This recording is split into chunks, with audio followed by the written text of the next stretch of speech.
الجبنه حبايبي اهي، بعد ما خلاص عملناها في الحصيره وسبناها ليله بحالها اهيت، نقطعها بقى قدامكم اهي. بسم الله ما شاء الله على ريحتها وعلى جمالها الفلاحي. وهتوريكم بقى شوف عملت قد ايه، وهنوزنها ونشوف التكاليف بتاعتها اللي احنا كلها كلفناها اساسا كلها 39 جنيه. طالع طبق قشطه بسم الله ما شاء الله لوحده بال 20 جنيه. وادي الجبنه عملت حوالي كيلو ونص جبنه، كيلو ونص جبنه لوحده ب 45 جنيه. يعني ايه اهي بسم الله ما شاء الله اهي.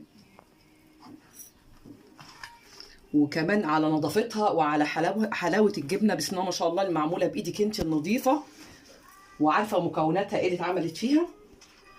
بسم الله ما شاء الله الجبنه اهي